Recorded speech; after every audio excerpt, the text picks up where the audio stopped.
I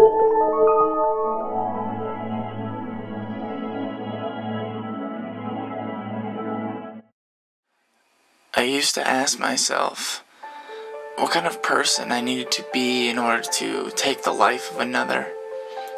But that was a long time ago. Now I don't usually ponder such transcendent thoughts sprung from abstract notions anymore. That part of my psyche that questioned what I do and why has been dying for years. It could have, in fact, been completely dead. But then I met Brian.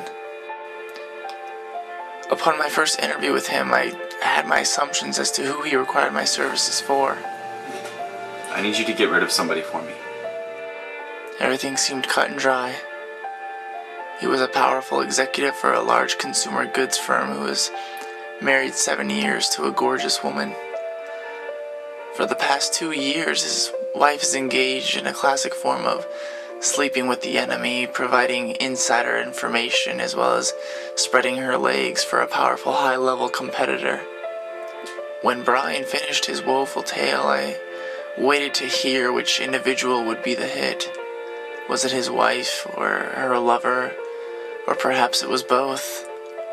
And for the first time in 12 years, I was truly stunned. Brian wanted me to end his own life. There's no reason for me to even be here anymore. I don't have a job. There's no one here that even cares if I'm around. So. He explained that after repeated attempts, he was too much a failure to even be successful at putting a stop to his own misery. I'm not in the business to pass judgment. If the price was right, every client's satisfaction was guaranteed. Brian certainly had the funds to back his request, and I treated him with the same impartial attitude as I did all my customers. Yet, after he was gone, I couldn't help but question his bizarre desire, bought and paid for up front. It brought me back to the beginning, back to a time when I was deeply disturbed by issues of morality and mortality. Not one person I had killed wanted to die. Time after time, I saw the same expression, the same look in every person's eyes before their untimely demise. And I saw that same look in Brian's eyes that afternoon. That look of pleading, of fear, of disbelief. If such a notion as a soul existed, it was behind those conflicted eyes screaming for a second chance. You're pathetic! No wonder she left, you sorry little man. It doesn't have to be this way. Things will get better. They can't get any worse. I don't believe you! Brian, you're nothing! You never will be! What's the point in fooling yourself any longer? I became obsessed with Brian, with discovering how far he would go before that primal instinct took over his pitiful weakness. The big difference between Brian and the hundreds of others was that he knew I was coming, and he knew his end was near. I think that is why I spent more time following him, plotting just the right opportunity in which to execute the final blow. And I think that gave Brian time to regret doing business with me. One day, Brian broke down, putting to rest his fear of facing his life in light of facing his death. Not many of us truly appreciate the value of life. We take it for granted, never suspecting that death may be waiting for us just around the next corner. The notion of invincibility is the curse of the young, never giving a second thought to the silent, hulking presence of death.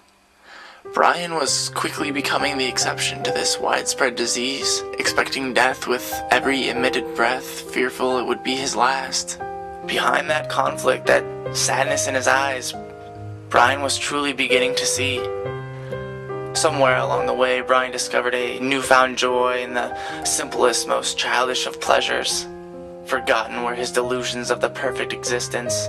Though I do not think of myself as a savior, I feel I had a great deal to do with Brian's timely appreciation. I have always been the villain, heroism the farthest act from my repertoire. Though I didn't pull his body from a burning building or push him from the path of a speeding car. I did give him a second chance. Was I the unlikely hero? The silent composer behind some great podium conducting the orchestrations of Brian's existence? Ultimately, by agreeing to terminate his contract, I ended up saving his life. And even though closing the book on Brian's case did not deter me from continuing my normal line of work, it did make me realize that there is something in all of us that is biologically innate. He received no revelation, was struck by no epiphany, but rather with my help, he rediscovered something that had always been there. Brian did not want to die. He had simply forgotten how to live.